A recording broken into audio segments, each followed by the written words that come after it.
పాలన మంచిగా ఉంది. రేవంత్ రెడ్డి చాలా మంచిగా చేస్తున్నాడు. ఈ 2 సంవత్సరాల నుంచి చాలా బాగుంది. ఇప్పటి వరకు అయితే చాలా బాగుంది. ముందల ఏం జరిగేది తెలియదు. అంటే ఇంతవరకు మీకు ఏమేం పథకాలు ఉన్నాయి అంటారు రేవంత్ రెడ్డి గారి? ఇందిరా మిల్లు అందిని ఇది రుణమాఫీ చేశారు మొత్తం చేశారు. ఎంత ఉండే రుణమాఫీ? అంటే 2 లక్షల వరకు కాలేదంటారు కదా మరి. 2 లక్షల వరకు అయినాయి. ఎవరెవరు కాలేవు వాళ్ళు బ్యాంకులో చెక్ చేసి అటు ఏమంటారు రెన్యువల్ చేస్తే అవుతాయి.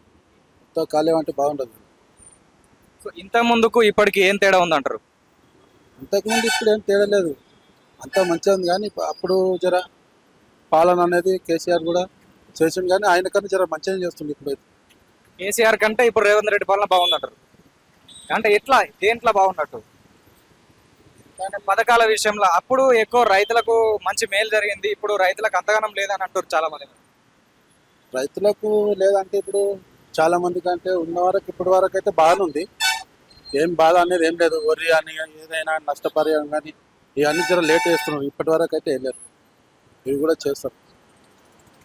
అంటే ఇప్పుడు తాపకోసారి మన దగ్గర ఫండ్స్ లేవు, అప్పులు చేసిపోయిండు, ఇవన్నీ చేసుడు ఇబ్బంది ఉంది అంటారు మరి. అప్పులు అయితే చేశారు కదా, మీకు తెలియదు కాదు, మాకు తెలియదు కాదు, మీకు ఆల్రెడీ తెలుసు. అప్పులు చేసినందుకే కదా ఇప్పుడు పాలన ఎంటకబడ్డది.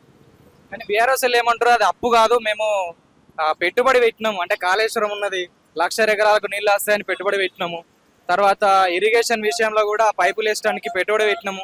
ఆ పెట్టుబడి ఇప్పుడు ఆదాయం వస్తుంది, ఇప్పుడు ప్రజలకు మంచి జరుగుతుందని వాళ్ళు అంటారు, వీళ్ళేమో అప్పులు అంటారు. మరి దాన్ని ఎట్లా అనొచ్చు మనం? ఇప్పుడు వాళ్ళు ఏం పెట్టారో మీకు కూడా తెలుసు. మొన్న అది ఏమన్నా నాగార్జున సార్ పోయారు, ఏం జరిగింది ఏం కథ అనేది కూడా మీకు తెలుసు. చెప్పడం మాకు పెద్ద గొప్ప కాదు.